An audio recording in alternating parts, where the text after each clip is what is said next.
shadow. If these midnight lectures are a harbor for you, set your lamp low and stay.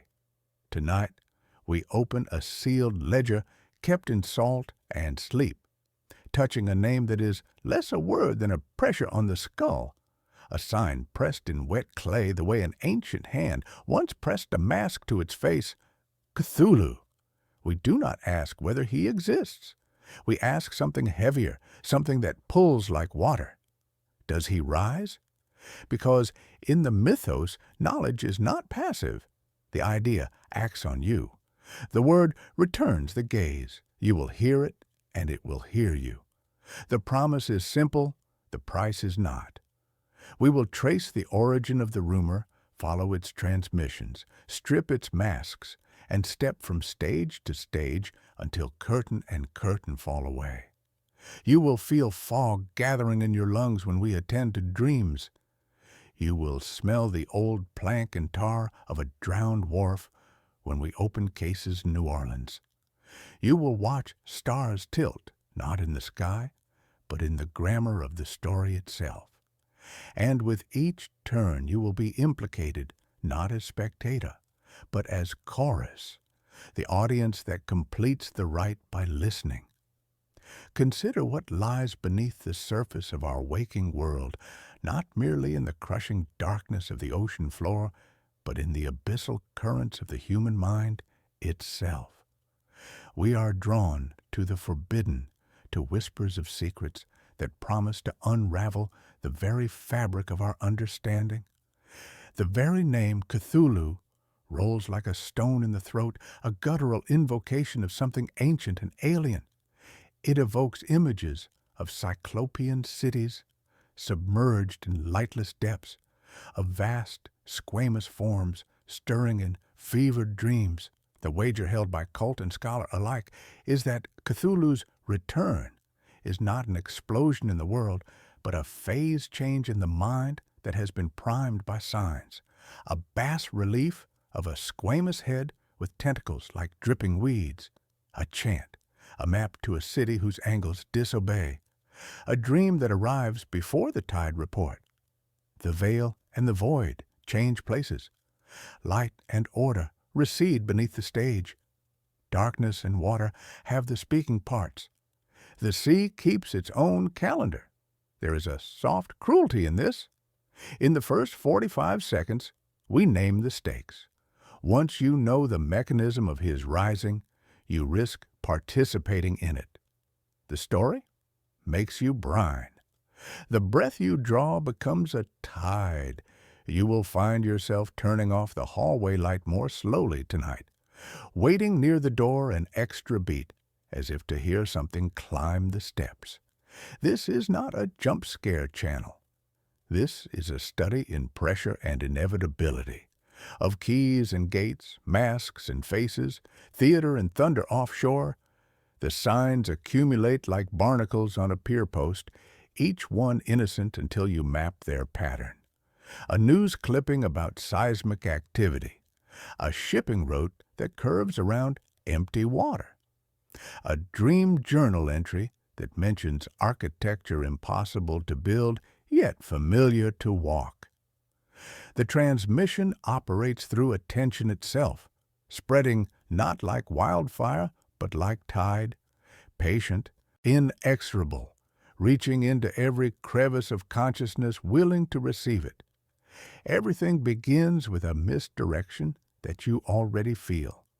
Return implies absence. But what if beginnings are veils and voids, not light and order? What if the curtain never lifted, and we were seated on the wrong side all along, hearing the surf pound through the stage boards as if it were applause? The question of whether Cthulhu will rise again assumes that his rising represents a future event rather than an ongoing process. But those who have studied the deepest texts understand that the great old one's influence permeates reality continuously, growing stronger as human consciousness evolves toward configurations capable of perceiving cosmic truth. You will notice how your peripheral vision shifts when we speak of underwater cities, how your breathing changes when we trace the etymology of names that predate human language. This is not suggestion. This is recognition. Your nervous system remembering something it never learned, responding to frequencies that resonate in the spaces between thoughts. The agency flips quietly. You believe you are studying the phenomenon, but the phenomenon studies you back, cataloging your responses, mapping the architecture of your attention. Keep watching. Keep listening. The first ledger opens in Providence, in the years when a nervous gentleman wrote of a dead thing that dreams. If you remain, you accept the condition that follows. Once the name reaches you, you become part of the mechanism by which it rises, establishes the core promise of forbidden knowledge while immediately warning of its cost, participation in the very phenomenon being studied. It introduces Cthulhu not as a simple monster, but as a pressure, a psychic force whose return represents a phase change in consciousness rather than a physical event. Using theater metaphors, stage, audience, curtain, the chapter positions the viewer as chorus in an unfolding cosmic ritual. Sensory anchors of fog, water, darkness, and drowning wharves establish the atmospheric tone. The chapter plants the crucial seed that return may be misdirection, that Cthulhu's influence is ongoing rather than cyclical, and that beginnings are veils and voids rather than light and order. It ends with a condition rather than a question, compelling the viewer forward while implicating them in the mechanism of rising itself. Lovecraft did not discover Cthulhu by chart or compass. He woke beneath a pressure, a resonance in the bones that was not his to name, a city of slick, impossible stone pressing against the membrane of dream. The image was not anatomy, but suggestion. A head masked in tentacles, a body swollen and idol-like, wings that meant not flight, but not human, something that refused categorization. In the mid-1920s, Lovecraft recorded his fevered visions, and by 1928, he had constructed a scaffold of pseudo-scholarship in The Call of Cthulhu. Newspaper clippings stacked in boxes, a sculptor named Wilcox, whose dreams carved the sign before he understood its grammar, a New Orleans police inspector uncovering a mud-smeared idol.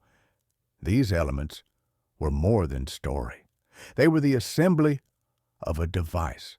The story became a lighthouse, casting beams backward and forward, organizing a weather of nightmares that seemed to synchronize across continents whenever the Earth's bones shifted.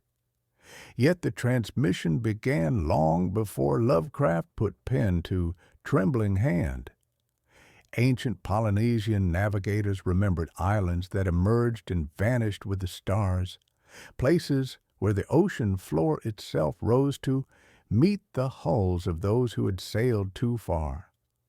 These were not mere legends, but careful notations of dimensional seams, oral traditions carrying knowledge too perilous for written record. Sumerian tablets, half erased by centuries, speak of Cthulhu, the dreamer beneath the waves, reaching the first cities through dreams that taught the stacking of stones by ratios not meant for 3 dimensions. Ziggurats and pyramids, the terraces of ancient logic, echo the non-Euclidean structures of Relier. Human civilization in this lineage is not an act of isolated invention, but a response to transmissions from outside, from below, from before. The very name Cthulhu refuses to sit quietly in the throat. Lovecraft himself suggested Clul, Hlu, a guttural gargle, a phonetic reef over which the air stumbles. The word is not merely a label, it is an act, a reenactment of alien geometry in the mouth, a mnemonic for angles and pressures language was never meant to hold. To speak it is to feel the world's architecture tilt, if only slightly. In this, language becomes a vector for the mythos, a mechanism by which reality is nudged and warped. The act of naming is not innocent. It is an invitation. The thesis of return is encoded in paradox. Cthulhu lies dead but dreaming in Auralia, a city whose geometry is not background but operating system. In that dream state, death and sleep become keys and gates, two masks on the same performer. The dead but dreaming state is not about absence, but latency, a pressure held in suspension, a hum beneath perception. This is not the sleep of forgetting, but of waiting, not the death of erasure, but of potential. The city's angles compute of physics our measurements politely ignore until the boundaries thin, until the stars, those ancient clocks, align again. Fragments of forbidden manuscripts, the narcotic, the Necronomicon, describe epochs when the barriers between worlds grew thin enough for direct contact. Across disparate cultures and centuries, tentacled deities recur in art and myth, mathematical constants embedded in ancient architecture, astronomical alignments that track invisible stars. Each is a relic, a fingerprint of ancient contact. These fragments are not coincidence, but the residue of cosmic influence shaping the very foundation of human knowledge and belief. Why does this matter? Because Lovecraft's true monster is not the creature, but the knowledge it carries, knowledge that expands faster than our nervous systems can accommodate. Horror becomes epistemology. The terror is not in the teeth, but in the revelation that refuses to slow for the fragile walker that is human sanity. Lovecraft's narrative frame acknowledges this. The uncle's notes infect the nephew. The sculptor becomes a conduit. The sailor survives only to spread the tale like a contagion. The story is structured to be a transmission device, a self-replicating signal. You, reading or listening, are not outside the chain. You are a lamp on the maritime line, seeing and being seen, humming in time with the surf. The transmission is not limited to texts. Medieval alchemists, cloaked in the language of transmutation, encoded references to the dreaming city in treatises that masqueraded as recipes for gold. The great work, their magnum opus, was not a chemical trick but a transformation of consciousness, a reshaping of perception to accommodate the non-Euclidean, the cosmic. Symbols like the Ouroboros and the Philosopher's Stone stand as allegories for cycles and thresholds for the rehearsal of breathing under deeper pressures. The alchemists understood true transformation is not of matter, but of mind. Already the story plants its open loops, the boss relief, both sign and gate, the schedule of nightmares recurring with seismic regularity, the phrase, stars are right, less horoscope than a calculus of timescales we can barely fathom. Lovecraft set the stage, gave us counterfeit footnotes to guard authentic fear, then withdrew behind the curtain. Others, translators, scholars, game makers, have adjusted the scenery, but the original pressure persists and adapts, learning new routes into rooms like this one. The oldest channel remains the dream, the tide that floods the theater after the ushers have gone home.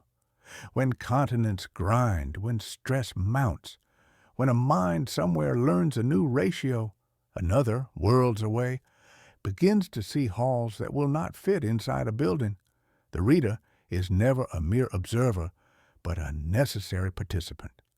Second person is not a trick. It is an admission. The idea has come down stage. It is gazing through the footlights, and it finds you. Continue and accept the condition. Definitions are not mere explanations, but doors. The way you define return will determine which hinges creak. The way you define knowledge will determine whether your breath remembers tide or insists on air. The grammar of the story is already tilting. Once you learn the curve, you will not unlearn it, not completely, not even when morning comes. Providence gave the rumor a modern mouth, the ocean, memory, you, passage. That is the cost stated calmly, the fare paid without coin. The audience breathes in time with the surf, and that rhythm is the earliest ritual. Ahead, the curtain stirs, and above, the stage hands of Ah-Lie prepare the next scene. If you stay, you will learn how stories travel as currents, and how currents carve coasts. You will learn why doors prefer definitions. Proceed. A myth is a city assembled by couriers, bricks passed hand to hand through fog until a skyline appears where there was only tide and rumor. After Lovecraft's death in 1937, the whisper of rising moved like a burnable map. Each carrier adding marks, smudges, new contours to its terrifying geography.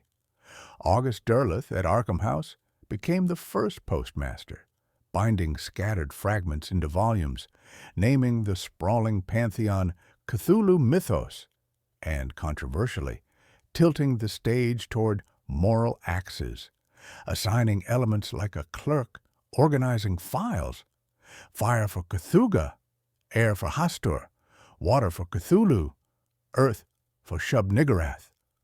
Others protested that the cosmos has no compass, no moral ledger, but the paperwork mattered. It kept the lights on in the theater, kept the audience seated through intermissions, gave the rumor an address where mail could find it.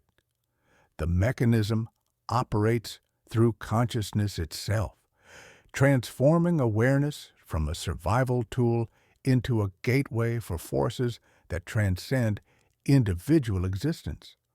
When human minds encounter Cthulhu's influence, they undergo modifications that appear as madness to external observers, but represent evolution toward perception capable of processing cosmic realities. The entity does not corrupt human consciousness. It reveals the arbitrary nature of the boundaries that define sanity, showing them to be temporary constructs rather than fundamental laws. What we call madness may be the mind's attempt to accommodate truths for which it lacks proper architecture. In fanzines and letters, in the pages of weird tales and small press chapbooks, the bas-relief was copied and recopied, the chant reprinted in new fonts that tasted of rust, the mask folded into envelopes and mailed forward through postal systems that smelled faintly of ink and night rain. Across the Atlantic, translations introduced local fog. The name shifted. Cthulhu, Tulu, Cthulhu, as if testing different throats, learning which phonetics carried the pressure most efficiently. Ramsey Campbell made Severn Valley mists heavy with whisper, relocating cosmic dread to English countryside. Robert Bloch folded the rumor into Germanic ruins, adding Teutonic shadows to the growing mythos. Lynn Carter and Brian Lumley expanded corridors and hatches, each adaptation a new vector for transmission. Dreams serve as the primary vector for this transformation. During sleep, the barriers maintaining consensus reality weaken like damp plaster, allowing transmission of information that waking consciousness would automatically reject. Cthulhu's dreams do not originate solely from Relia, but permeate the collective unconscious like radio waves, seeding human minds with geometries and concepts that gradually reshape neural pathways.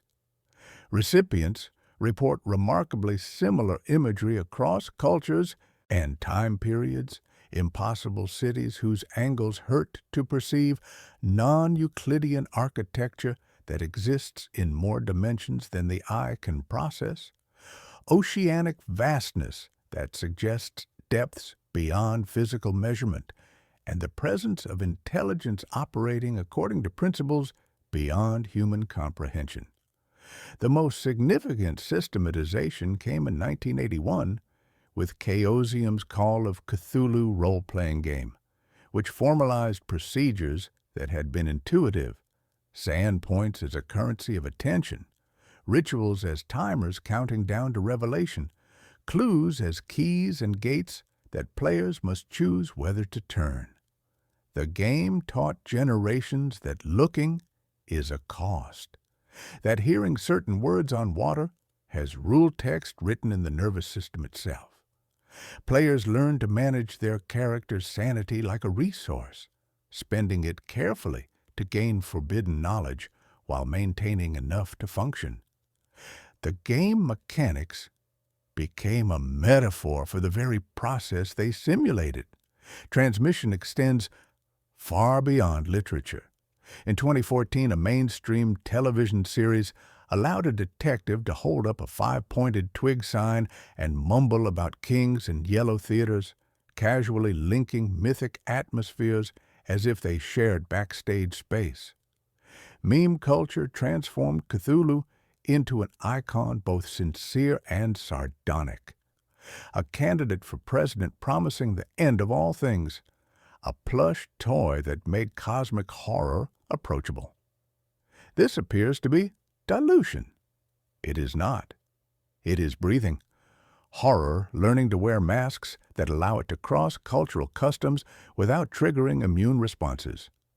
When teenagers chant Cthulhu Eftang into microphones as a joke, pressure equalizes. The humor handles the current, so the current can travel safely through resistant mediums. The transformation follows predictable stages, each representing increased alignment with cosmic perspective. Initial contact produces anxiety braided with fascination as the mind struggles to process information that contradicts fundamental assumptions about reality's structure. Subjects experience vivid dreams that feel more real than waking life.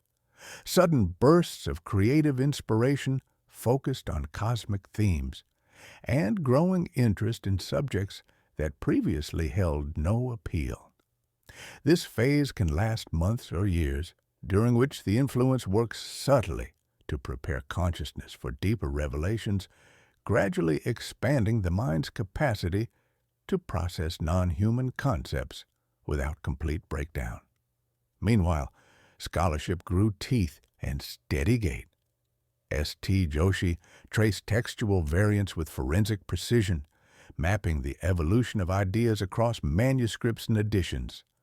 Lovecraft's letters, edited and re-edited, revealed not just dreams, but deliberate craft.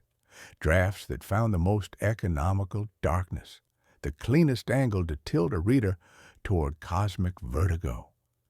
The rumor's endurance across decades became evidence for its own mechanism. Ideas that spread without single owners behave like tides, following patterns larger than individual intention. The stage grew crowded. Cultists in fiction acquired cigars and ceremonial knives.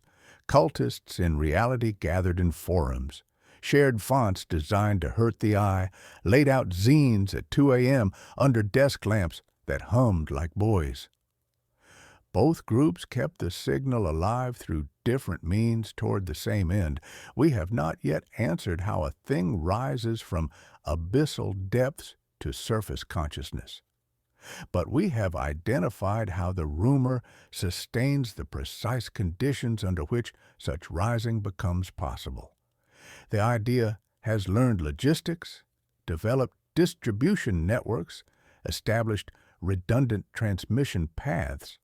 It has learned to adapt to new media while preserving its essential frequency. The myth achieved something remarkable. It became self-sustaining, self-propagating, capable of surviving the death of its original host and finding new vessels across cultures and generations. Players learned that listening is not neutral, that gazing is a form of feeding, that water remembers every name you drop into it. At some point, you realize the agency has flipped. You thought you were curating a canon. The canon was calibrating you. The handoff to what comes next is delicate and inevitable. We have traced couriers and contracts, masks and manuals. We have seen how the city maintains itself without surfacing. Now we face the mechanic itself, the geometry of return, the way angles slide when the stars are right. Accept this condition as you pass into the next dark. The routes you have learned are not maps, but metronomes. Keep time, and the door will remember it is also a hinge. He does not walk up a beach like some conventional monster emerging from primordial depths. He solves for a different answer inside the math of space itself, adjusting variables in equations that were never meant to accommodate human observation.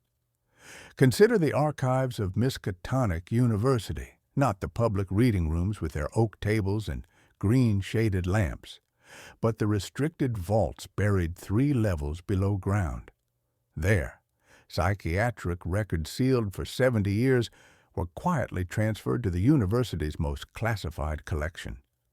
Dr. Armitage's meticulously documented notes describe a patient known only as Subject Gamma, a deep-sea fisherman whose reality began to unravel after his vessel encountered an uncharted island during a storm in 1924, an island that left barnacles on his hull belonging to no known species.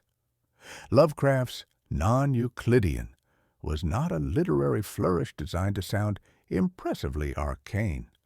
It was a profound admission that the room we believe ourselves to inhabit is merely a set, painted flats, and false walls, concealing the true architecture of existence. Rillier is the fly tower above our stage, the dark volume from which scenery descends on ropes we cannot see. When the stars are right, the rope set yields with a groan that resonates through bone rather than air. The flats swing away on silent hinges, and the angles that kept your sanity anchored no longer divide space the way they did moments before. It feels like vertigo with purpose, a fundamental disorientation that suggests the ground was never as solid as you assumed. It sounds like deep water moving under a dock at night, a sound that vibrates in the chest before registering in the ear. It smells like copper dissolved in fog, metallic and organic at once, the scent of something vital leaching into the atmosphere. Subject Gamma's transformation followed a pattern documented in similar cases across continents and centuries, a progression so consistent it suggests an underlying mechanism rather than random madness. Initial symptoms included debilitating insomnia that felt more like unwanted wakefulness than exhaustion, vivid dreams of underwater cities whose architecture hurt to remember upon waking, and a compulsive urge to sketch geometric patterns that caused physical pain to examine directly. His drawings showed disturbing consistency with architectural elements described in the Pnakotic manuscripts, despite his complete lack of education or exposure to occult literature.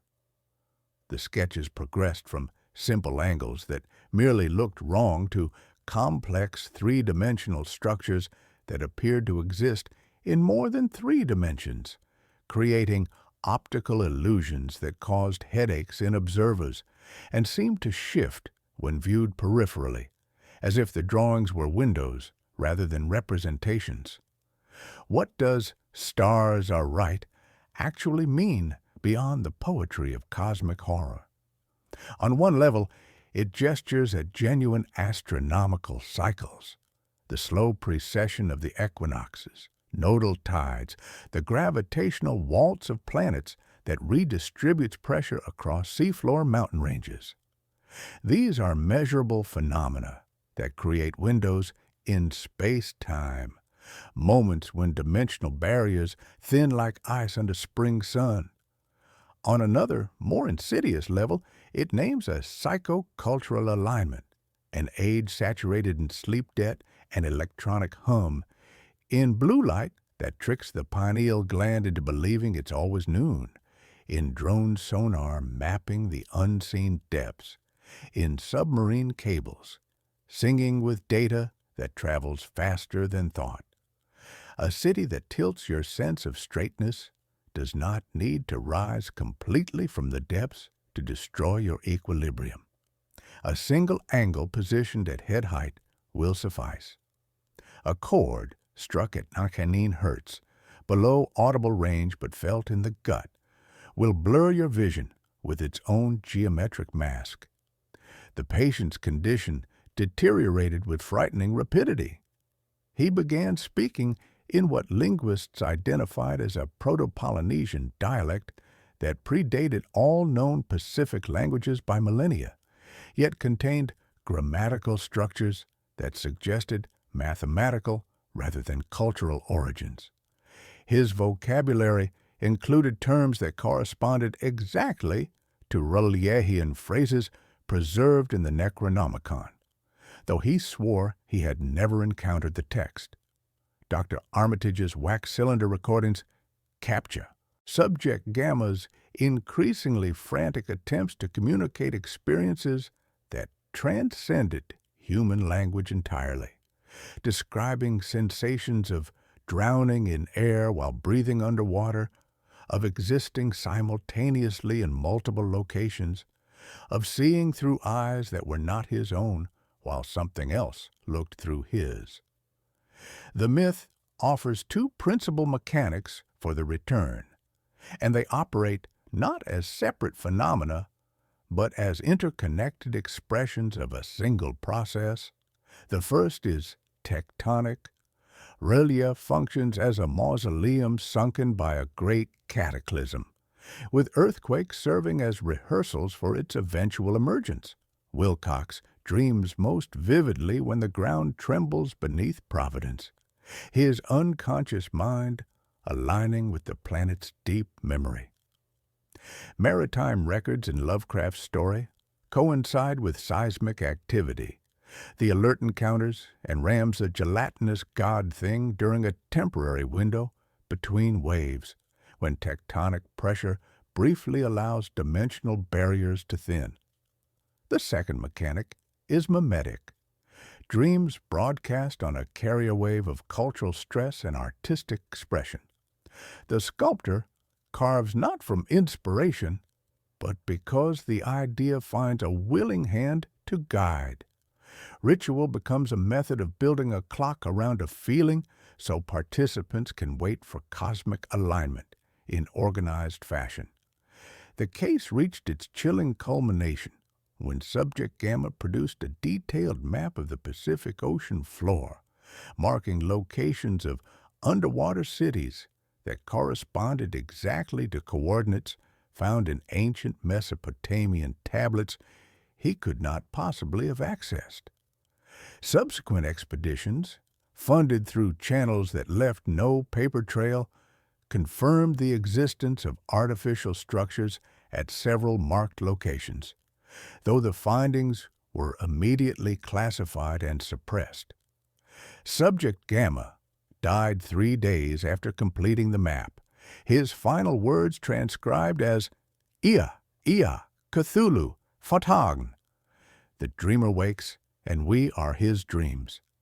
He had become a cartographer of cosmic truth, his mind transformed into a lens through which the abyss could be perceived and mapped. These mechanics are not separate operations, but two faces of the same fundamental process.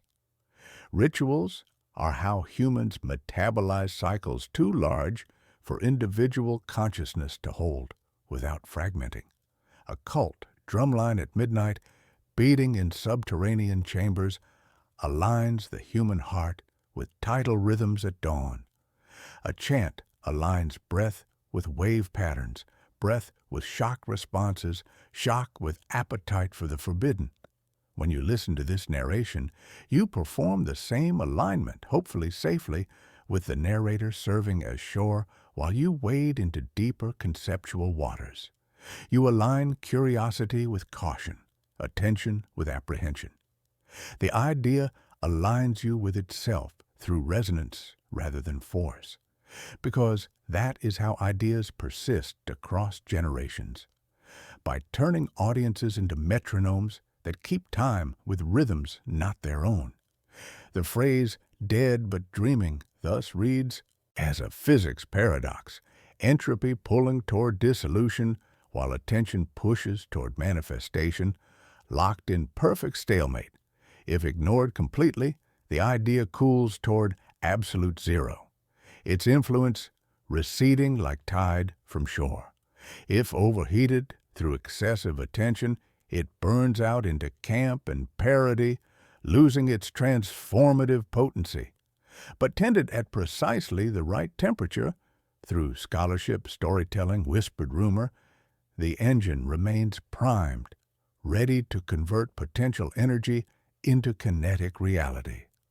Relaya does not need to surface as physical cliffs and towers to exert its influence. It needs only to surface as option in collective human consciousness, a possibility that warps perception like heat shimmer above asphalt.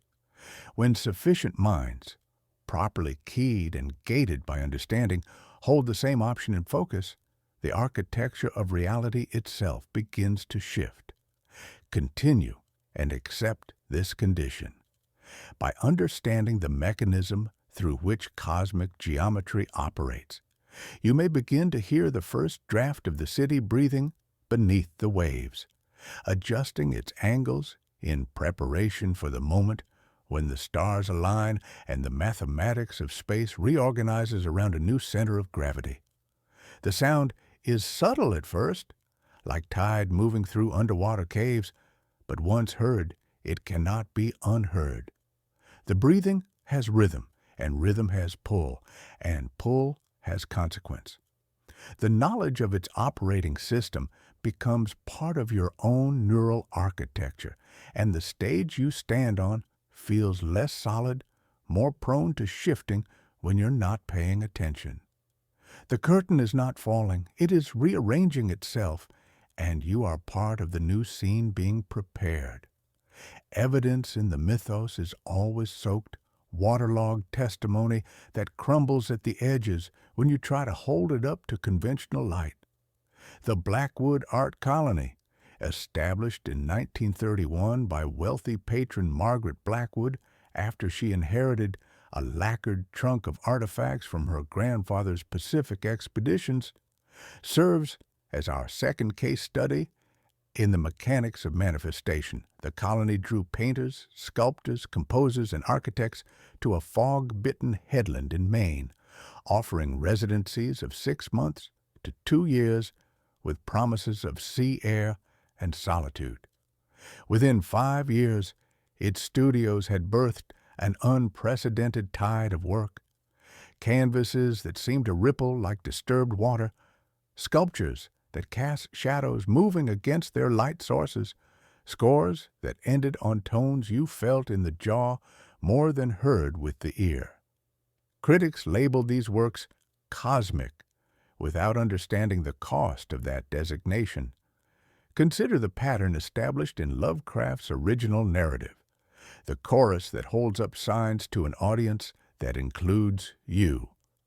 Henry Anthony Wilcox dreams angles and presses an unpronounceable face into clay that still remembers fingers, saying nothing of Relaye or Cthulhu, but simply becoming a hand, a conduit through which something else expresses its geometry. Inspector John Raymond LaGrasse in New Orleans conducts his 1908 raid on a cypress-walled camp, yielding a stone idol slick with swamp water and the oil of countless thumbs, each touch a prayer to forces that predate human language. Francis Wayland Thurston inherits his dead professor's notes and transforms from nephew to archivist to unwilling carrier, his lamp turned outward toward you. These are not protagonists in any heroic sense. They are chorus members, each performing their role in a drama whose scope exceeds individual understanding. Colony residents reported a single weather inside sleep, shared dreams of vast underwater cities whose spires twisted through dimensions that geometry textbooks insist do not exist. They described experiences of floating through chambers that contained more volume than their physical dimensions should allow, corridors whose corners turned into slopes, and encounters with intelligence that communicated through direct consciousness transfer rather than the clumsy medium of language. Their artistic output reflected these nocturnal transmissions with disturbing fidelity. Paintings appeared to shift when viewed from different angles, their surfaces seeming to ripple like water disturbed by wind. Sculptures defied conventional physics, casting shadows that moved independently of light sources. Musical compositions included infrasonic frequencies that produced nausea, euphoria, or inexplicable tears in listeners, while seeming to resonate with something beyond the range of normal hearing. A visiting critic woke on the boathouse floor with salt on his lips and a sketch of an impossible angle in his pocket that could not be drawn again by daylight. At sea, the saga of the steam yacht Emma and the derelict Alert reads like a case file written on wet paper by hands that trembled not from cold, but from the impossible geometry of what they had witnessed. A crew finds a city that should not exist, rising blackly from waves that hiss like the breath of something vast and patient. They walk streets that feel like drunk ladders, surfaces that tilt according to laws of physics operating in dimensions human consciousness was never meant to process. A door yields like a lid rather than a barrier, opening not outward or inward, but in directions that lack names. Something like a god flows out and constructs a shape that human perception can survive only by looking away, by refusing to complete the visual processing that would shatter sanity like glass under pressure. The sea swallows most of the survivors and then spits a few onto familiar docks where they find language again and proceed to ruin it with their telling, contaminating every listener with fragments of impossible truth. The colony's most productive period coincided precisely with reports of tidal behavior that made fishermen swear softly and change their routes. Local mariners described waters that moved according to patterns contradicting established oceanographic principles, with surges that rose and fell independently of lunar cycles and slick areas where the sea appeared to have different density or viscosity, as if it were not quite the same substance they had known all their lives. These phenomena intensified whenever the studios produced their most ambitious works, suggesting direct correlation between artistic creation and environmental instability, as if brush and chisel could pull on underwater ropes. The art itself became a vector, transmitting the underlying pressure to anyone who engaged with it for extended periods. Look at the sequence that emerges across all these cases: tectonic spasm, dream storm, ritual echoes, contact, collapse. We should take this as a narrative rehearsal for a return that rarely chooses full spectacle, a dress rehearsal for cosmic drama that prefers suggestion to revelation. In Lovecraft's tale, the creature is rammed like a navigational buoy and splashes apart before reforming, demonstrating that conventional physics apply only intermittently to such encounters. The geometry is fundamentally wrong. Ship and God, hull and entity pass through each other in a hinge movement that violates every assumption about solid matter and occupied space. Yet the implication that truly matters is Thurston's coda. Once he has connected the scattered signs into a coherent pattern, he finds himself watched by darkness that pools behind curtains, haunted by fog that gathers over water, with too much purpose and certain that the angle that nearly broke his mind will return when conditions align again. The Blackwood experiment ended abruptly in 1936 after a string of incidents no one would name aloud. The sheriff's ledger lists disturbances and unfortunate events in language so vague it suggests deliberate obscuration. Hospital admissions show lacerations with barnacle grit embedded deep, chemical burns consistent with exposure to exotic salts, and 2 cases of decompression sickness in people who swore they never left shore.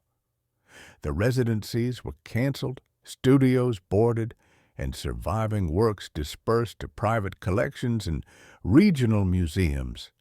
Yet the pieces continue to act. Guards fall asleep standing and wake with wet footprints leading nowhere. 3 critics, who wrote the most penetrating reviews, reported recurrent dreams of descending staircases that lengthened with each step, their minds subtly reshaped by the non-Euclidean geometries they had sought to analyze. Our third case centers on the research vessel Cassandra, which disappeared in the Pacific in 1952 while conducting classified deep-sea surveys for the U.S. Navy. She drifted back 3 months later near coordinates where R'lyeh is believed to surface during certain stellar alignments. The crew was gone, but their coffee cups, notebooks, and a half-finished card game remained undisturbed. The bridge clock had stopped and then restarted, gaining an hour each day. Most unsettling were the ship's logs, which contained entries in multiple hands describing events that occurred weeks after the vessel's official disappearance. They wrote of bathymetric returns that drew the outline of a city rising from the ocean floor, of angles that seemed to exist in 4 dimensions, of corridors felt rather than seen. Beyond Cthulhu proper, the Innsmouth case whispers in parallel harmonies, a town married to the sea through contracts written in flesh and salt, fertility transformed into horror, bloodlines serving as agreements with abyssal patrons whose gifts compound across generations. Dagon may be the face human perception can process. Cthulhu remains the pressure behind the mask, the force that makes such bargains possible. The deep ones sing in water because singing is a method of keeping time with tides, of synchronizing biological rhythms with oceanic cycles. Innsmouth represents not a different myth, but the human version of Stars Are Right, a calendar tattooed in flesh, written in genes, counted in generations that grow gills and scales as they mature into something beyond terrestrial taxonomy. The final log entries from the Cassandra, written in multiple hands but sharing consistent themes, describe encounters with vast intelligence that communicated through dreams and visions rather than words, gradually revealing the cosmic significance of their discovery through transmissions that bypassed language entirely. The final entry, dated 3 weeks after the ship's official disappearance, reads, "We understand now. The boundaries were illusions. We have not died, but awakened. The dreamer stirs, and we are part of his awakening. Others will follow. The stars are almost right. Accept this condition as you move forward. Cases are not proofs in any legal or scientific sense. They are rehearsals, practice sessions for consciousness that must learn to accommodate impossible truths. To search for smoking guns is to miss the foghorn that sounds across dimensions, calling to those whose hearing has been properly prepared. The next layer reveals crowds and modern echoes, the ways contemporary chorus keeps rhythm without torches or robes, maintaining the signal through methods that would have amazed the cultists of earlier eras. The stage has expanded, but the performance continues, and the audience grows larger with each telling. Keep the lamp low. Keep listening. The sea is practicing. The word cult conjures torches and masks, hooded figures chanting in stone circles under starlight. But in the modern theater, the audience glows blue from screens that never sleep. If Cthulhu's influence operates as a psychic contagion, then its transmission finds its most tangible form in the enduring global network of his cultists, not merely scattered individuals driven to isolated madness, but dedicated adherents, unwitting vectors, and deliberate facilitators of his eventual return. Ritual has moved indoors, migrated from caves and clearings into headsets and timelines, from drum beats to notification pings, yet the fundamental structure remains unchanged, a chant that resonates in bone, a sign that burns itself into memory, a schedule that aligns human activity with cosmic rhythms, a promise that knowledge functions as both key and gate. Across continents and through millennia, from Greenland's frozen wastes, where Inuit shamans carved warnings in walrus ivory, to Louisiana's steaming jungles, where cypress roots drink brackish water, the cult of the sleeper persists like a dark thread woven through history's tapestry.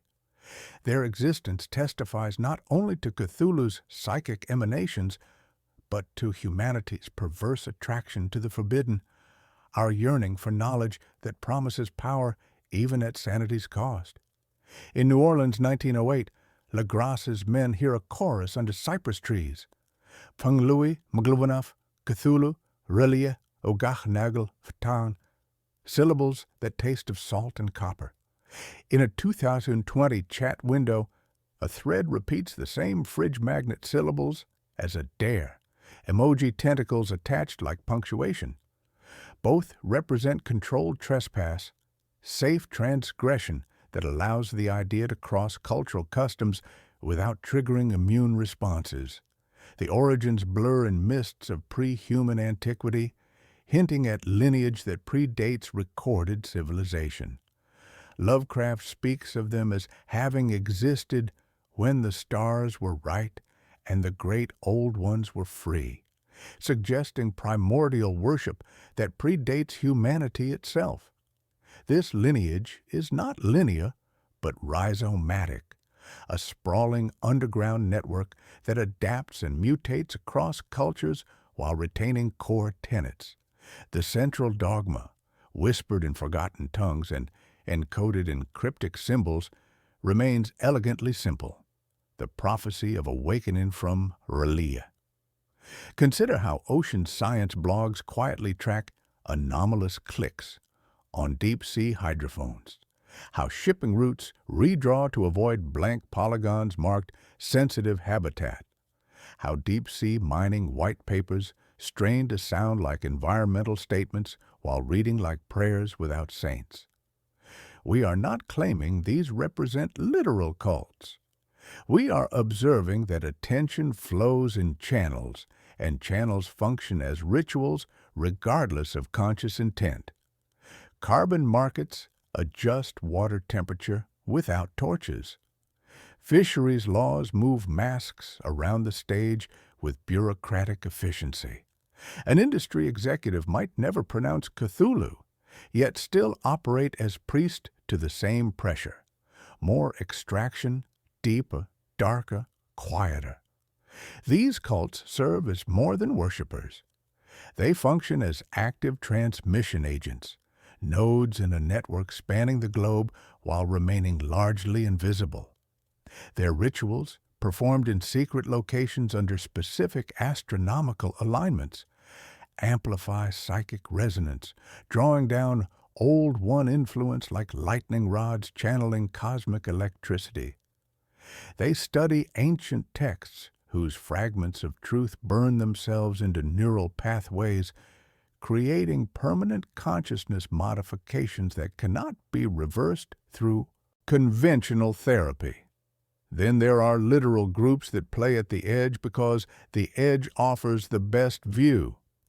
Conventions where chants are retold with knowing winks, participants aware they might be performing something more than performance. RPG tables where rituals are read aloud as if aligning breath by accident, dice rolling patterns that seem to respond to intention rather than probability. A mainstream detective holds up a five-pointed twig sign and mutters about kings and yellow theaters, casually linking mythic atmospheres as if they share backstage space. This is not parody, but chorus work, the idea achieving redundancy across multiple masks so no single face becomes essential. Plush toys of cosmic gods are not blasphemies, but driftwood keeping the cultural raft stable during rough seas. Transmission here transcends information transfer. It involves propagating states of mind, viral spread of consciousness, configurations that align human perception with cosmic realities. Membership often begins with exposure to dreams, those unsettling truths filtering up from relia like gas from deep-sea vents. The cult provides framework, perverse theology for understanding experiences that transcend comprehension.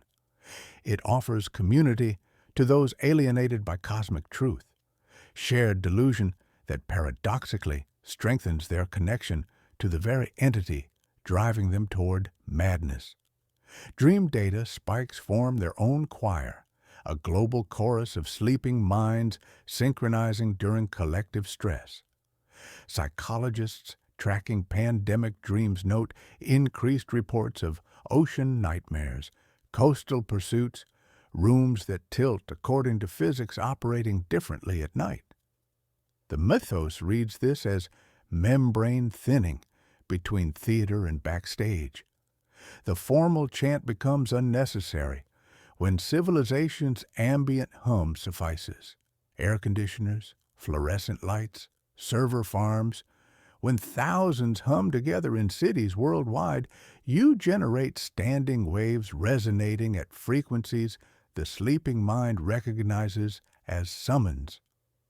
Modern cults operate through networks that would amaze their torch-bearing predecessors. Forums where users share dreams and receive confirmation others have seen identical, impossible architecture.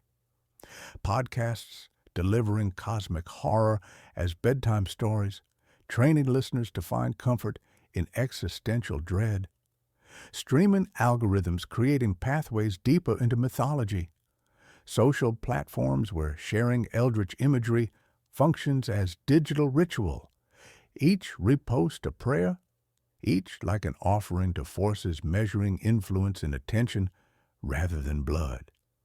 The persistence of these cults, despite clandestine nature and courted madness, reveals terrifying truths about human nature, our capacity for self-destruction disguised as spiritual seeking, our yearning for meaning even when it promises cosmic annihilation, our susceptibility to forces operating beyond individual comprehension. They are living proof that Cthulhu's influence is not fleeting nightmare, but enduring generational legacy, adapting to each transmission medium while preserving essential frequency. The condition that emerges is plain.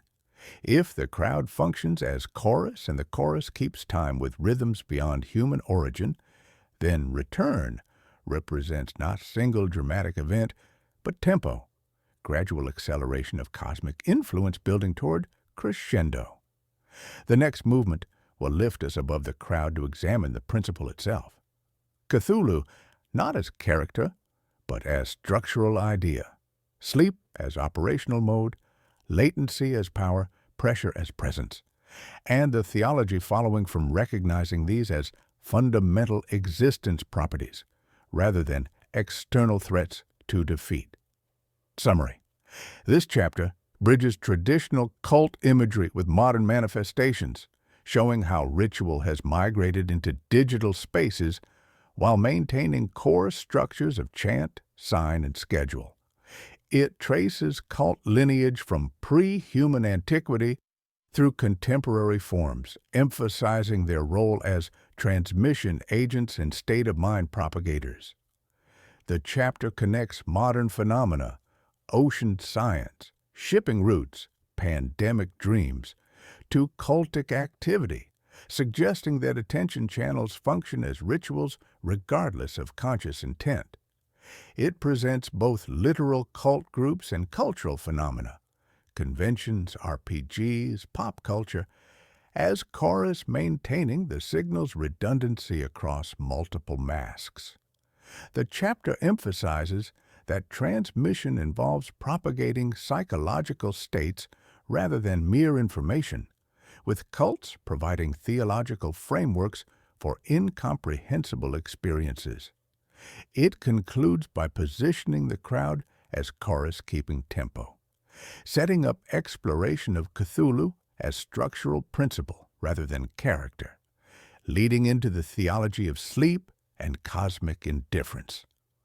What kind of God sleeps? Not a father dispensing judgment from celestial thrones, not a king issuing edicts from crystal palaces, but a pressure, the weight that water lays on a hull, the patience of basalt measuring centuries in heartbeats, the statistical inevitability that eventually finds you if you remain at sea long enough. The stars scattered across night's canvas are not mere points of light burning in distant darkness.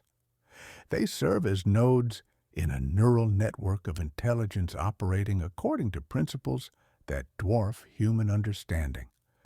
Each stellar system functions as a neuron in a cosmic brain whose thoughts span galactic distances, whose memories encompass the birth and death of entire civilizations, whose dreams leak through dimensional barriers to pool in sleeping minds that wake with salt on their lips and geometries that hurt to remember. Dead but dreaming reveals itself as a coupled condition, entropy pulling consciousness toward dissolution while attention pushes toward manifestation, locked in perfect stalemate. The theology emerging from this paradox is not prayerful. It is tidal, following rhythms that predate human language. It declares we live suspended between veils and voids rather than bathed in divine light. Our clocks unconsciously tuned by storms we pretend not to hear, because their thunder originates backstage, beyond the painted flats of consensus reality. The constellation patterns ancient cultures used for navigation encode information about this stellar intelligence network. Their seemingly random arrangements containing geometric relationships that correspond precisely to the non-Euclidean structures found in Arlaye and other Old One cities. Cthulhu's connection to stellar phenomena extends far beyond the famous phrase about stars being right for his return. The entity exists in quantum entanglement with specific stellar configurations, consciousness distributed across multiple star systems, while remaining focused through the dimensional anchor point at Arlaye. When these stars align in particular patterns, they create resonance effects that strengthen the entity's ability to influence terrestrial reality through gravitational lensing of space-time itself. The alignments do not cause Cthulhu's awakening. They amplify an influence that operates continuously at lower levels, like radio signals that become audible only when atmospheric conditions allow proper reception. In this theology, fertility transforms into horror, not because reproduction is inherently evil, but because biological cycles operate with perfect indifference to human comfort or consent. The Innsmouth look represents a calendar written in flesh and gene, a schedule of returns that acknowledges no human law. Temples function as harbors where tides of influence can dock safely. Sacraments become breath held underwater and depth measured in fathoms rather than faith. The yellow sign, glimpsed from neighboring mythic theater, reminds us the stage extends beyond any single company's performance. To conceive of gods as characters with personalities is to commit a fundamental category error. They are not actors, but settings, not personalities, but media, not plot devices, but atmospheric conditions through which human actors move while mistaking their local drama for the entire performance. Modern astrophysics has discovered phenomena corresponding precisely to cosmic structures described in texts academia dismisses as fiction. Dark matter networks spanning galaxy clusters mirror the geometric patterns found in Old One architecture, their filamentary structures creating scaffolding for consciousness operating on incomprehensible scales. Gravitational anomalies suggest massive objects existing partially outside normal space-time, creating effects identical to those attributed to sleeping gods whose dreams bend reality around their resting places. The recently mapped cosmic web of dark matter filaments connecting distant galaxies resembles neural networks through which cosmic intelligence processes information. Each galaxy cluster a synapse firing in patterns spanning billions of light years. So, will he rise? The theology answers with a paradox pair that dissolves the question's assumptions. Yes, and already. Rise implies motion through space, but Cthulhu represents motion through reference frames themselves. When sufficient minds align to perceive the same impossible angle, their private stages re-hang according to new geometric principles. This is cognitive cosmology in action. Sleep is not absence, but an operational mode where messages pass uninspected by conscious censorship. Dream becomes a port where consciousness can dock safely while cargo transfers from cosmic to terrestrial awareness. You are the dock, watching fog fill the gap between lamp and water, calling it night, while the true work happens in gray zones between sleeping and waking. Radio astronomy has detected signals exhibiting characteristics consistent with communication between stellar intelligence nodes. These transmissions appear as background radiation to conventional analysis, but their patterns contain mathematical relationships suggesting intentional transmission rather than random cosmic noise. The signals intensify during periods when multiple star systems achieve specific geometric alignments, indicating coordination between stellar phenomena that transcends speed of light limitations supposedly governing cosmic communication. Modern cosmology offers a cold echo of mythic truths. The universe is not a warm-lit theater, but a black ocean punctuated by microwave buoys, broadcasting frequencies that taste of metal and emptiness. Dark matter is pressure we infer by observing what it drags through space-time. Dark energy is wind blowing galaxies apart at accelerating rates. We construct mathematical equations to navigate this void without capsizing, and myth represents one such navigational tool. The Cthulhu equation balances attention and indifference, stabilizing human consciousness by allowing safe contact with unsafe truths. You listen. Your nervous system models depth it has never experienced. You sleep marginally better because you confronted cosmic indifference in a voice that whispered rather than screamed. The Stellar Intelligence Network has been preparing for a phase transition that will align terrestrial consciousness with cosmic perspective. The increasing frequency of astronomical discoveries confirming Old One cosmology reflects this preparation as stellar intelligence guides human scientific development toward recognition of cosmic realities. Each new discovery brings humanity closer to understanding its role in processes spanning galactic distances and geological time scales.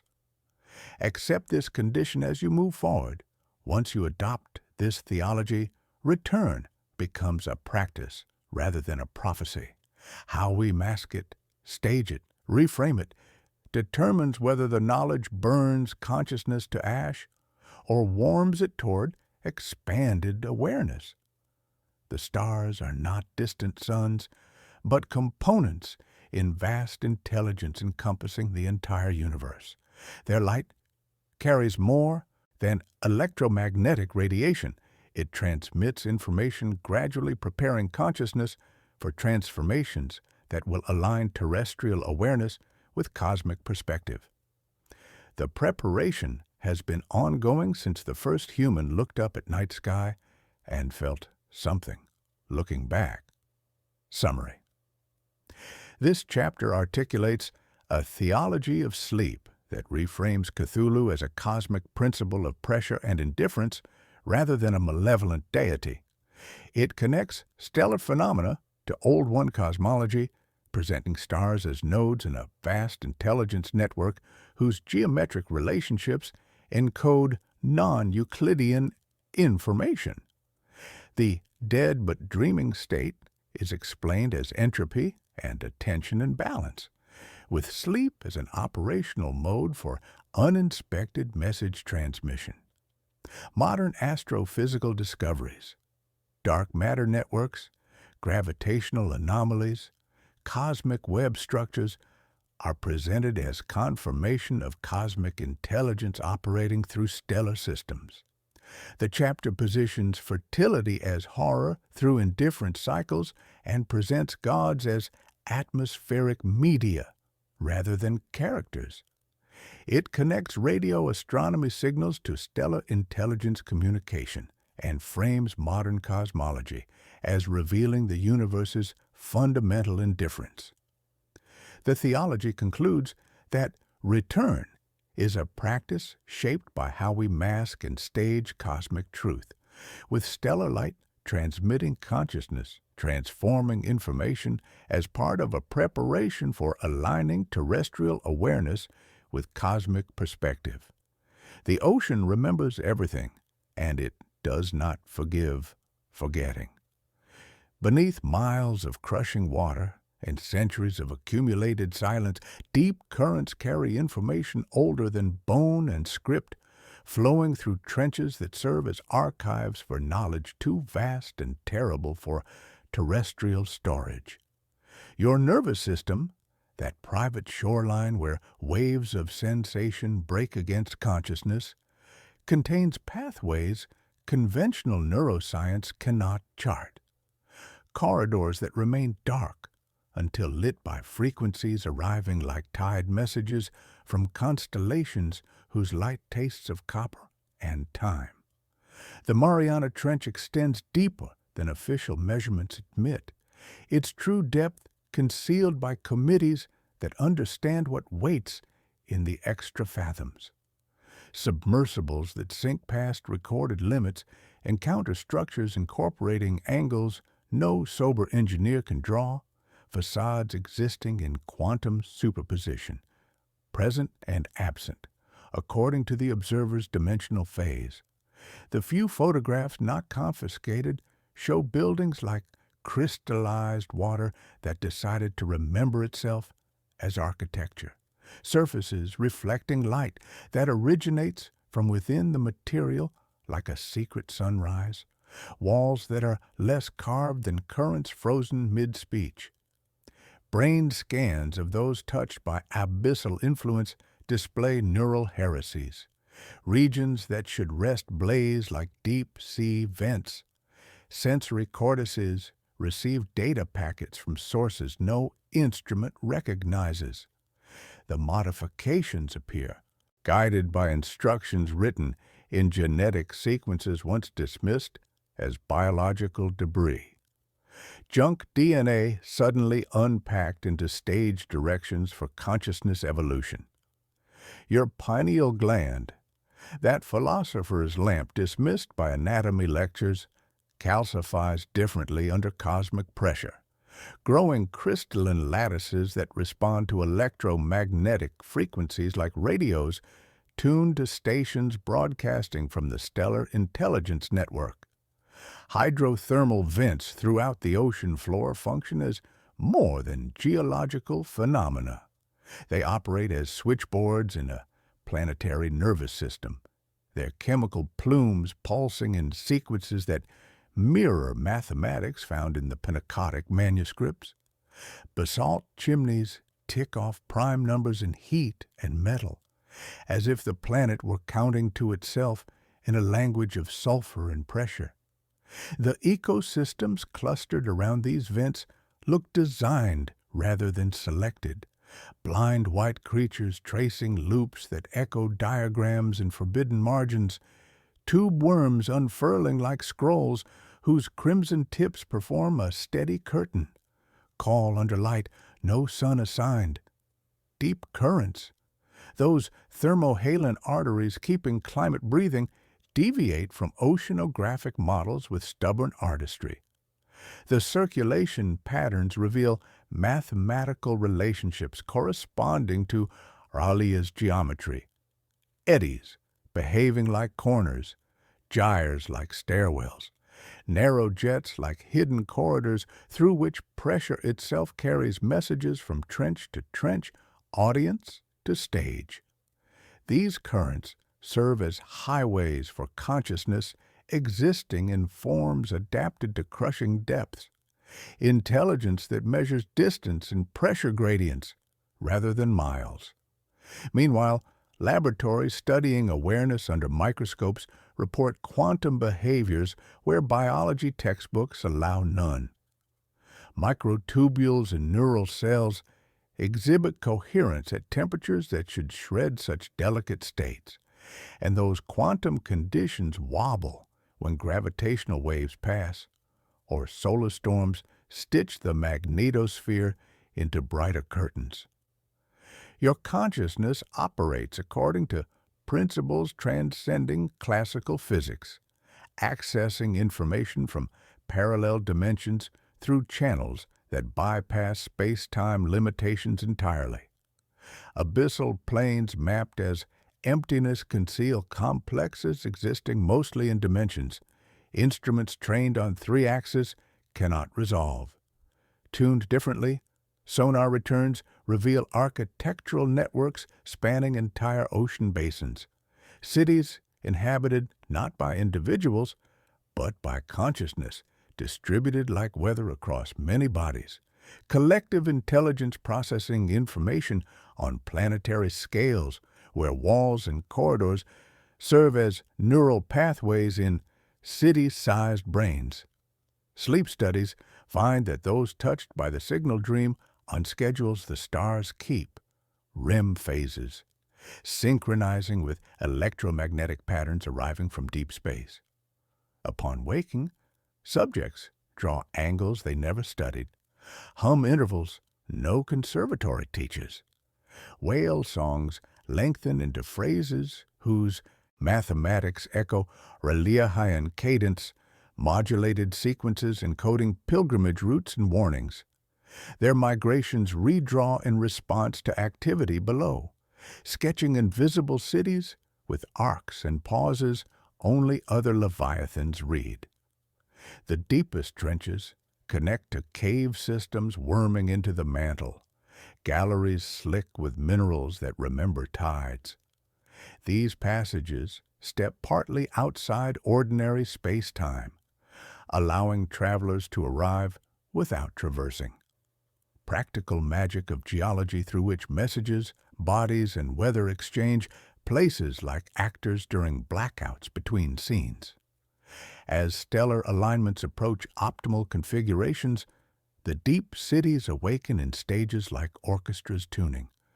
First a shimmer in the thermocline, then new arithmetic in current maps, then earthquakes with odd harmonic signatures, then lights appearing where physics says no illumination should pool. What waits below is not merely the sleeper's couch, but a civilization that never needed sky. Distributed awareness conducting governance through pressure gradients and bioluminescent code, patient as stone and quick as surf. The transformation above accelerates in sympathy.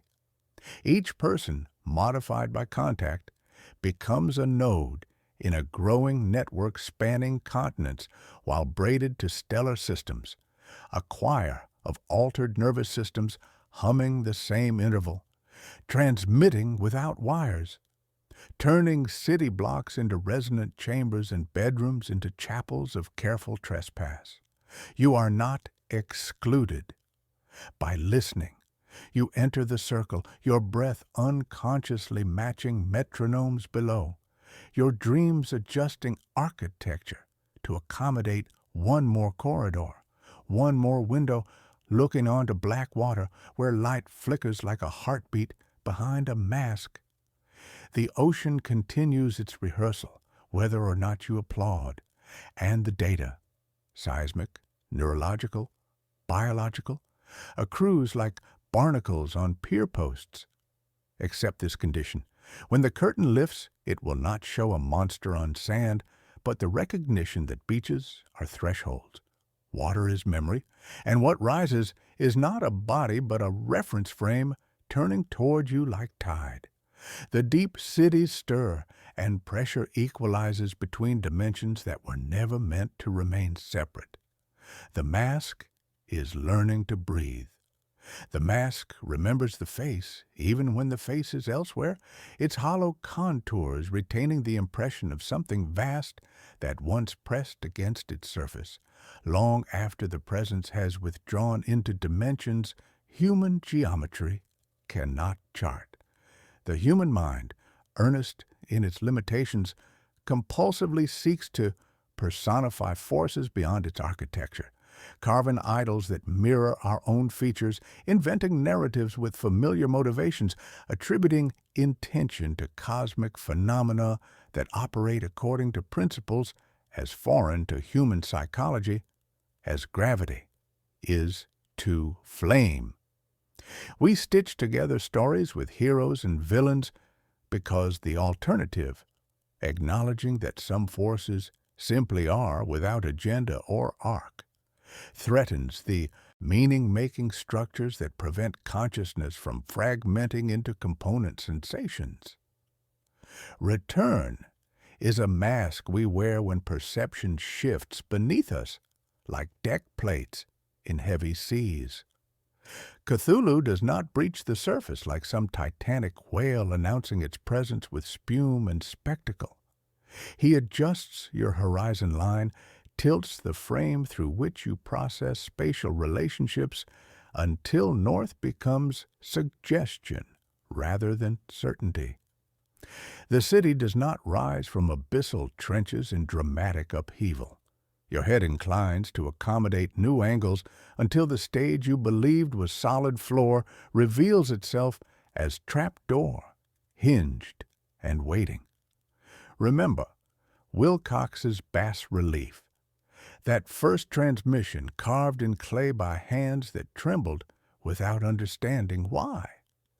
The material does not say God in any theological sense. It says pressure, the weight of something vast pressing against dimensional membranes, leaving its impression like fossils in sediment.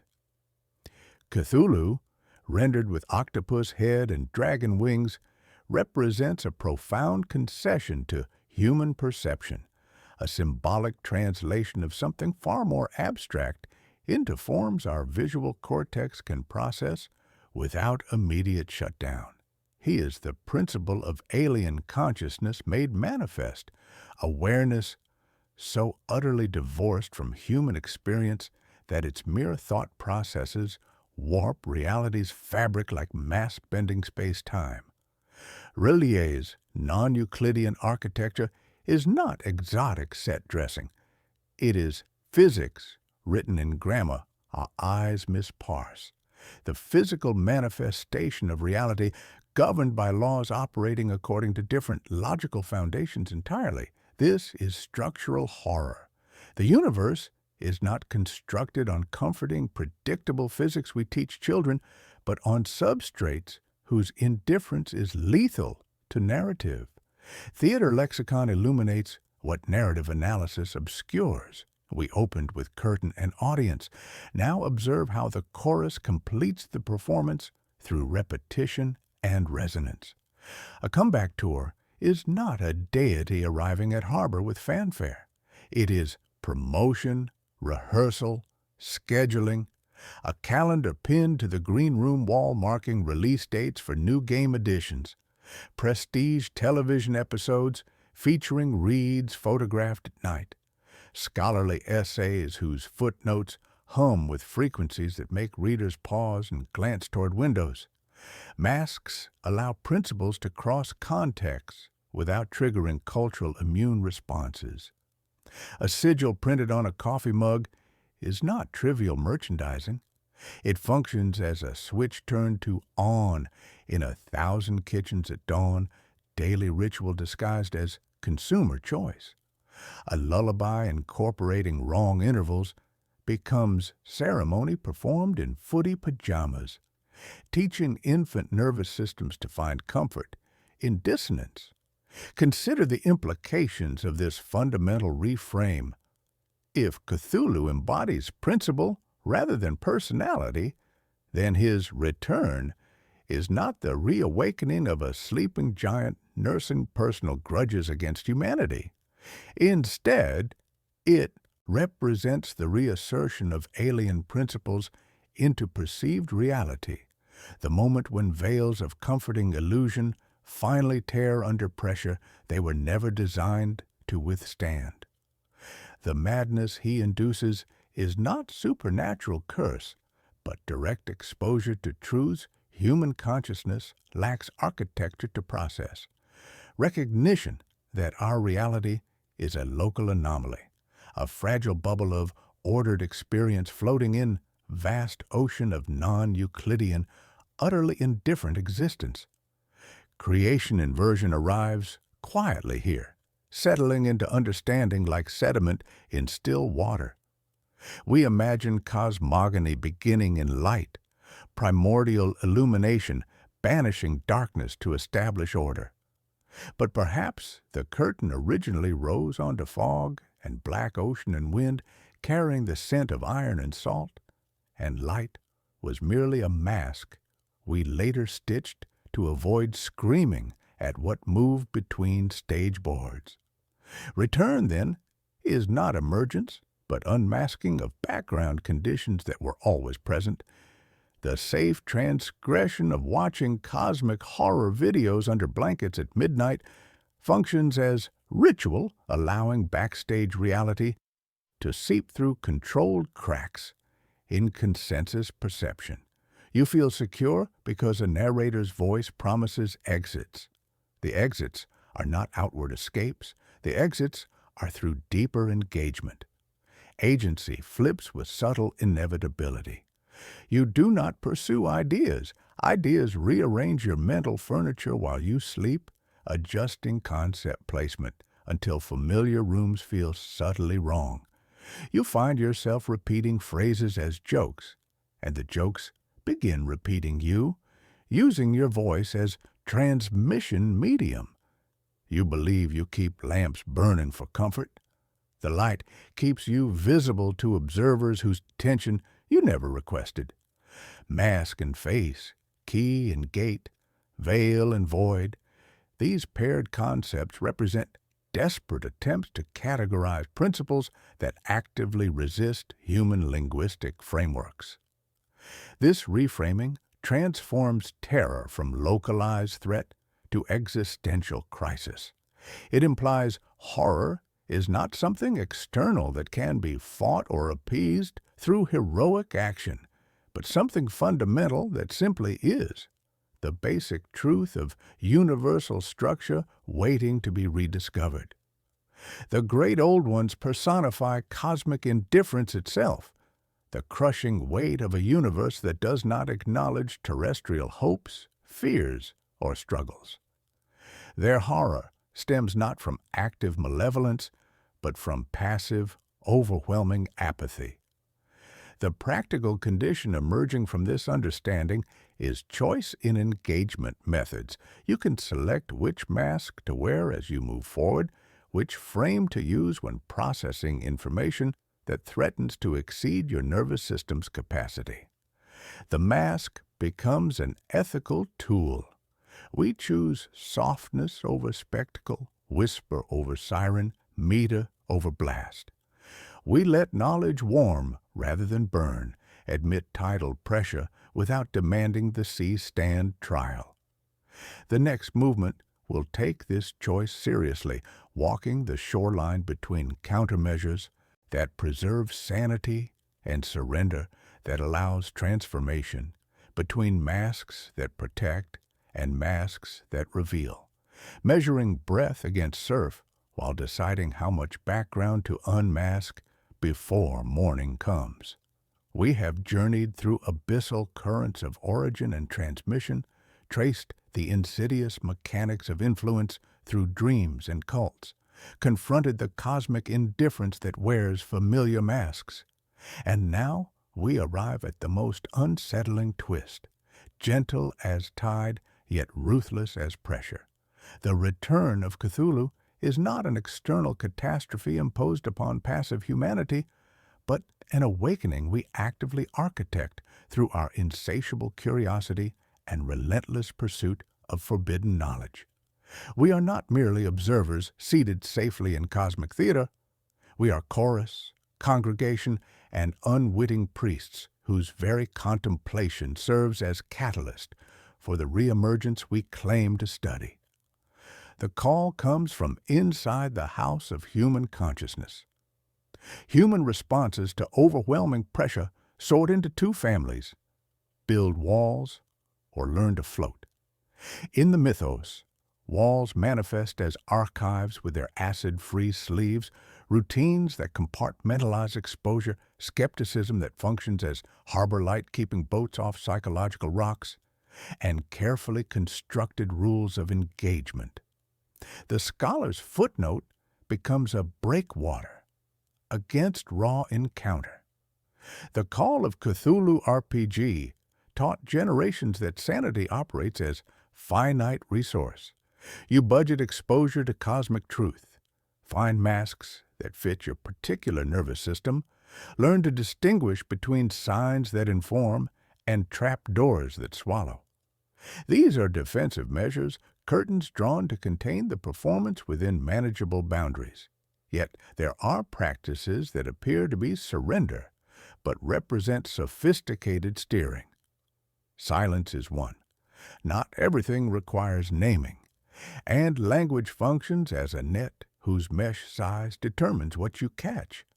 Sleep hygiene, clinical on its surface, translates in the theology of sleep into ritual maintenance of the port where dreams dock. If dreams serve as harbors for cosmic transmission, keep them swept and properly lit. Meditation allows backstage hum without demanding scene changes, letting pressure equalize gradually. Art can function as inoculation, controlled doses of unease administered in safe spaces like this one, resetting nervous system responses so panic does not commandeer the controls. Consider the narrative threads woven throughout this exploration. Whispers from forgotten shores, psychic contagion spreading through cultural networks, transmission via cults both literal and digital. dreams that erode consensus reality's foundations. All threads converge on a chilling recognition: humanity's innate susceptibility coupled with active engagement with the unknown. Our compulsion to categorize, understand, quantify the unquantifiable is precisely what draws attention from entities operating beyond human frameworks, or more accurately, what allows dormant principles to assert themselves through human consciousness as transmission medium. The return is not Cthulhu physically breaching waves in spectacular emergence. It is collective human consciousness, finally, irrevocably opening to the reality he represents. This is the ultimate agency flip. The idea does not merely act upon us. We act upon the idea, giving it form, meaning, and power through focused attention. Our pursuit of Lovecraftian lore, fascination with cosmic horror, willingness to peer into abyssal depths, these are not benign academic exercises. They function as rituals in the meta-story sense, invocations performed through scholarship and entertainment that strengthen the very phenomena they purport to analyze. There is practical seamanship embedded within this cosmic metaphor. Respect tides, maps, weather patterns. Respect the measurable reality that oceans rise while coastal infrastructure sits too low, that climate systems operate according to scales dwarfing political cycles. Cosmic horror can serve as metaphor sparking adaptation rather than paralysis. A coastal town reading Innsmouth as floodplain warning without literally drafting pacts with deep ones. The crucial element is calibration. Empty the theater completely, and the stage rots from neglect. Pack the house nightly and flood the orchestra pit, and performers drown in their own success. Every viewing of videos like this, every reading of ancient texts, every whispered conversation about R'lyeh and its dreaming inhabitant functions as invocation.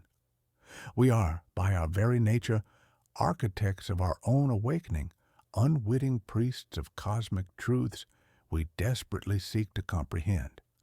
The horror becomes profoundly existential, recognition that dread source is not solely external, but internal, emerging from the intersection of cosmic indifference with human curiosity. The call of Cthulhu is not merely broadcast from R'lyeh. It is echo of primordial yearning within us for something beyond the mundane, beyond the safe boundaries of terrestrial existence. Countermeasures are not exorcisms, but choices about mask and distance, light and shadow, stage and audience positioning. You may choose skepticism today and ritual listening tomorrow. Both represent methods for maintaining balance on tilting deck. The chorus, the crowd, sets tempo through collective engagement. We are drawn to the abyss, not through external compulsion, but through perverse, self-destructive curiosity that mistakes intellectual pursuit for safety. The return is the moment when this curiosity culminates in collective psychic surrender, willing dissolution of veils between consensus reality and deeper, more terrifying truths. The circular echo of this realization resonates with our initial promise of forbidden knowledge. We sought to understand Cthulhu's return and discovered that the mechanism of awakening lies within our own minds, our own collective consciousness, shaped by attention and intention. The question, will he rise again, transforms into something far more intimate and terrifying. Are we ready for what we are making rise? The agency flip is complete. We are not victims, but participants, not observers, but chorus members whose voices contribute to the summoning we simultaneously fear and desire. This recognition carries both terror and responsibility. If we are architects of the return, then we bear responsibility for how it manifests, whether as catastrophic revelation that shatters sanity or gradual awakening that expands consciousness toward cosmic perspective.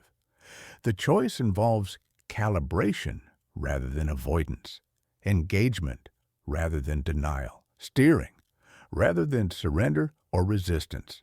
The condition we carry forward is elegant in its simplicity. Having adjusted our masks, having recognized our role in the cosmic drama, we can finally return to the original question that brought you here.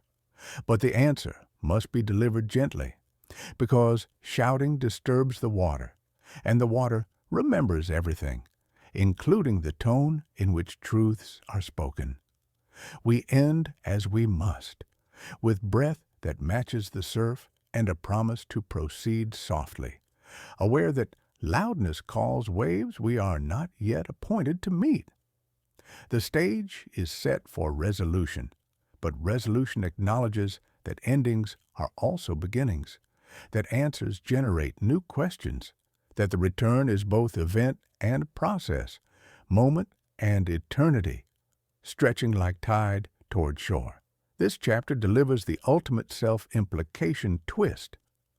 Cthulhu's return is actively architected by humanity's curiosity in pursuit of forbidden knowledge. It presents countermeasures as walls, archives, skepticism, RPG rules, and surrenders as steering methods, silence, meditation, art as inoculation, emphasizing calibration over exorcism. The chapter reveals that our fascination with Lovecraftian lore functions as ritual invocation, making us unwitting priests of cosmic truth. The horror becomes existential. The source of dread is both external and internal, stemming from our perverse curiosity for the abyss.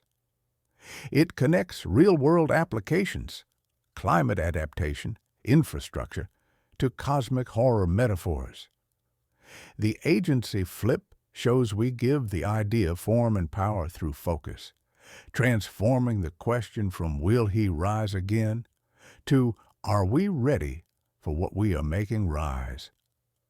The chapter emphasizes choice in engagement methods and sets up the final resolution where the answer must be delivered gently to avoid disturbing the cosmic waters. We return to the dock where we began, lamp burning low against fog that pools between us like held breath, water making its patient arguments below the pier planks, the same negotiations it has conducted with every shoreline since tides learned their rhythm.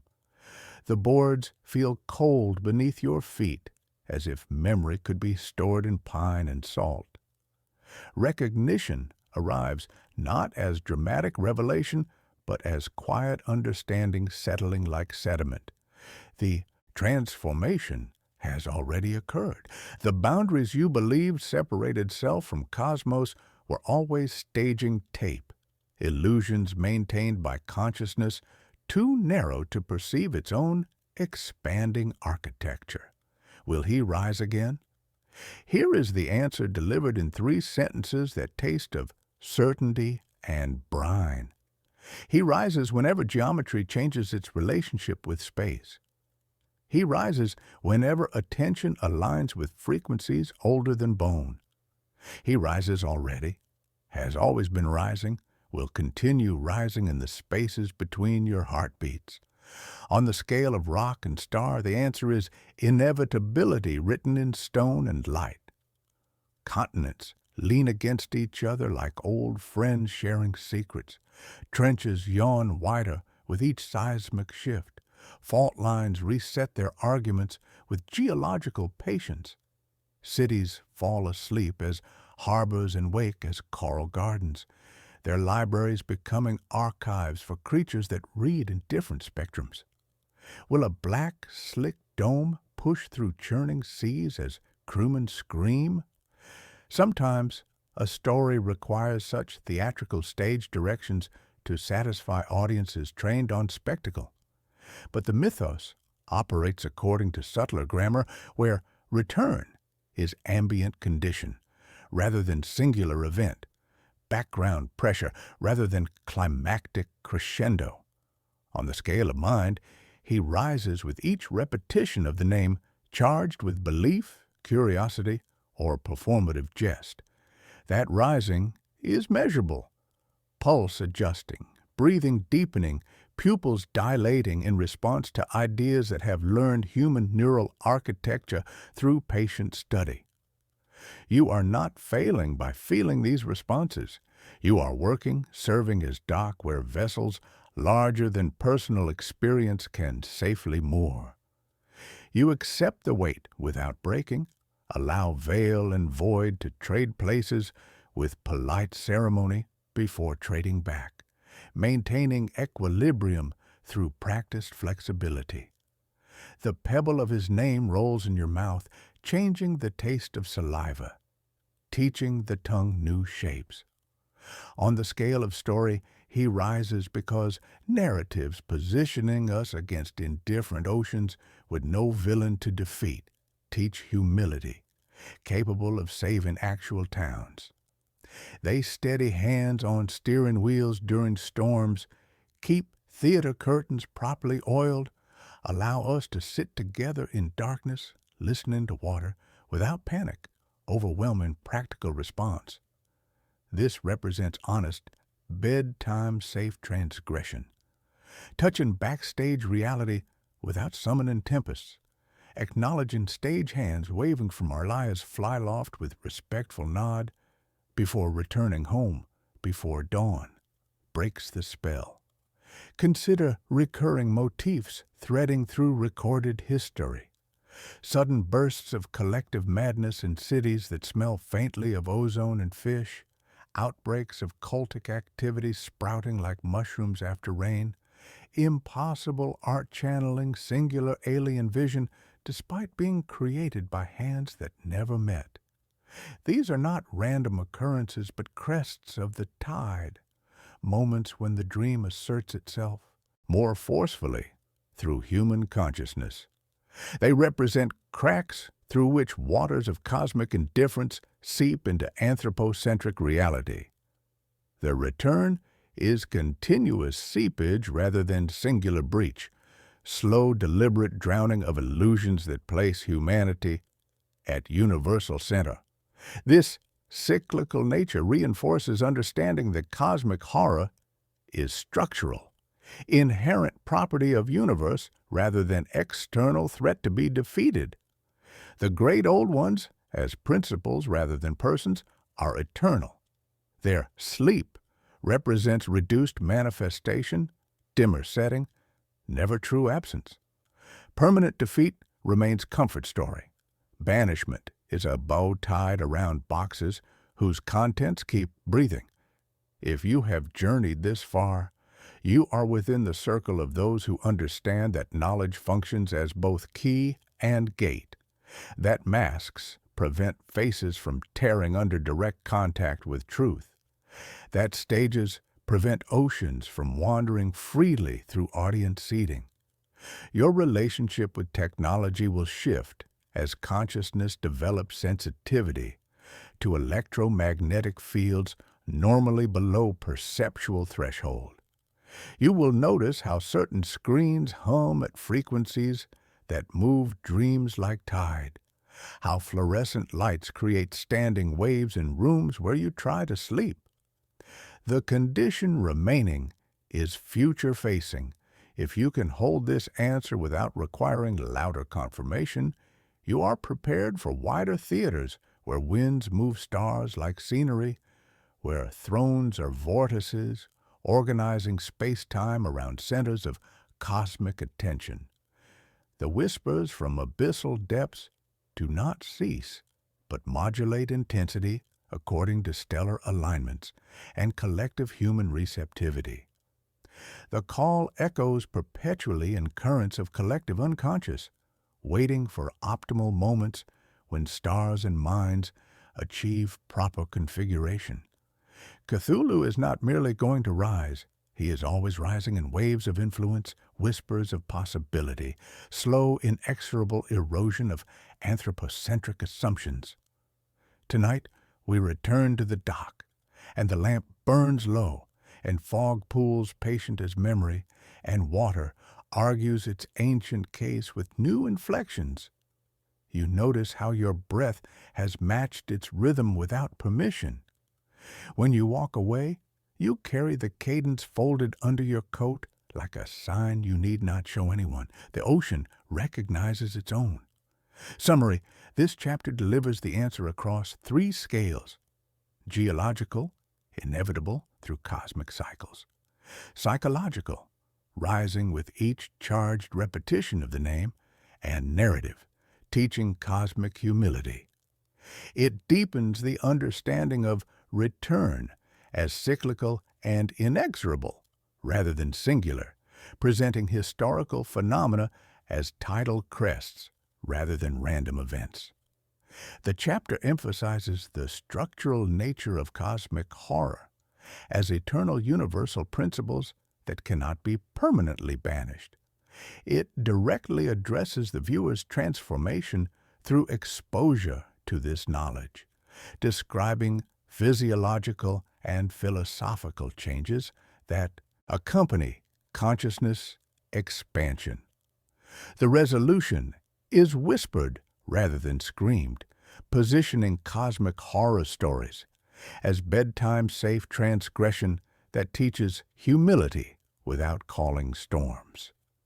The chapter concludes by acknowledging the viewer's entry into the circle of cosmic awareness while seeding future exploration of wider cosmic theaters, maintaining the perpetual nature of Cthulhu's rising through waves, whispers, and the slow erosion of anthropocentric illusions. We began this journey by questioning Cthulhu's return, and through abyssal currents of lore and philosophy, we have arrived at a profound, unsettling truth. His return is not a singular anticipated event, but an ongoing, inescapable revelation of cosmic indifference, catalyzed by our very inquiry into its nature. Now, as our exploration draws to its close, we return to the opening motif of the deep, the echo, but with understanding deepened like water under pressure. Cthulhu, the colossal sleeper, is not the story's end, but merely one prominent node in a vast, indifferent network, a single, terrible echo, reverberating through boundless abyss that stretches beyond human comprehension. You have been reading these words with awareness that has been gradually modified by exposure to concepts restructuring neural pathways, creating connections that did not exist before your engagement with this knowledge. The process operates below conscious detection's threshold, working through mechanisms that transcend individual will or resistance. Consider the subtle changes in perception that have occurred during this exploration. How your eyes now linger on angles that seem slightly wrong. How certain frequencies make you pause without knowing why. How the geometric relationships described have created mental frameworks for processing spatial concepts extending beyond three-dimensional limitations.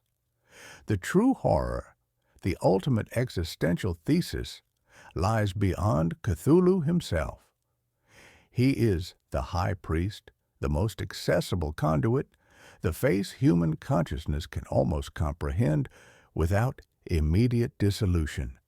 But behind him and beyond him stretches a pantheon of entities whose names alone twist the tongue and whose natures defy any semblance of human understanding.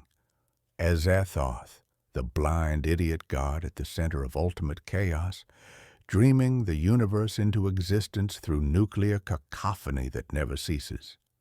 Yog-Sothoth, the key and the gate, existing simultaneously in all times and spaces, the cosmic principle of connection and boundary dissolution. Shub-Niggurath, the black goat of the woods with 1,000 young, embodying monstrous fertility and primeval chaos that makes reproduction itself a cosmic horror. These are not characters with personalities, but structural principles, the unfeeling architecture upon which reality balances. The dreams that will begin or intensify following this prolonged exposure serve as confirmation that the transformation process has been initiated in your consciousness. These dreams will incorporate imagery and concepts you cannot consciously recall learning, suggesting access to information sources beyond personal memory's reach. They will feel more real than normal sleep experiences, characterized by impossible architectures that hurt to remember upon waking, oceanic vastness that suggests depths beyond physical measurement, and the presence of intelligence communicating through direct consciousness transfer, rather than the clumsy medium of language. You may wake with salt on your tongue and the faint scent of copper in the air, unsure if you have truly returned from those underwater corridors. Your artistic preferences and creative impulses will shift toward cosmic themes as the transformation progresses through predictable stages. You will find yourself drawn to works incorporating non-Euclidean geometries, cosmic horror narratives, and oceanic imagery that resonates with frequencies you feel in your bones rather than hear with your ears. Your own creative output, if any, will begin reflecting influences you cannot consciously identify, incorporating symbolic elements that correspond to Old One iconography. This creative compulsion serves dual purposes, transmitting the influence to others while providing psychological relief for consciousness expanded beyond normal human limitations. The silence we find at this journey's end is not the silence of resolution, but the profound, crushing silence of the cosmos itself. It is the silence of an indifferent universe echoing with whispers of entities whose existence renders human concerns utterly trivial. The return of Cthulhu, therefore, is ultimately a prelude, a curtain raiser, for the potential reassertion of all such entities, a gradual unveiling of reality's true, unfeeling architecture. His awakening is a signal, a tremor reverberating through abyssal depths, hinting at forces far more ancient, powerful, and incomprehensible than even he represents. This resolution is a whisper, not a scream, for screams imply terror at known threats, and we have moved beyond such simple binaries. It is the quiet, chilling acceptance that horror is not a temporary threat to be overcome, but a permanent condition of existence, an immutable aspect of reality's foundation. Humanity's struggle is not against evil, which can be bargained with or defeated, but against the crushing weight of cosmic truth itself. Our curiosity, our yearning for forbidden knowledge, has led us to the precipice where we gaze into an abyss that gazes back not with malice, but with utter, profound apathy. The social isolation often accompanying consciousness transformation reflects not psychological dysfunction, but evolutionary divergence from baseline human awareness. Your expanded perspective will create communication difficulties with individuals who have not undergone similar modifications, as your consciousness will access concepts and perceptions that cannot be adequately expressed through conventional language. This isolation is temporary, lasting only until you establish contact with others who have undergone similar transformations, forming networks that transcend normal communication methods. So, will he rise again? The question now feels almost naive, a child's inquiry about monsters under the bed when the bed itself floats on an ocean of liquid night. He never truly slept in any sense we understand. He has always been there, a psychic pressure, a cosmic principle waiting for minds receptive enough, veils of ignorance thin enough for his reality to assert itself through human consciousness. The true question widens, stretching into the silent, unfeeling void. If Cthulhu is merely one echo, one terrible node, what else sleeps in the abyssal currents of the cosmos? You are no longer merely human, but something more, something bridging terrestrial and cosmic awareness. The transformation represents evolution rather than corruption, advancement toward truth rather than descent into madness. The stage is set for endless, silent drama of cosmic revelation, and you have become both audience and performer, witness and participant in the eternal return that was never truly absent, only waiting for the proper attention to make itself known. This final chapter completes the circular journey by returning to the deep and echo motifs, while revealing Cthulhu as merely one node in a vast cosmic network. It directly addresses the reader's consciousness transformation through exposure to the material, describing neurological changes, dream modifications, artistic impulse shifts, and social isolation as natural evolutionary processes. The chapter presents the ultimate existential thesis, cosmic horror, as permanent condition rather than temporary threat, with humanity's struggle against cosmic truth itself rather than evil.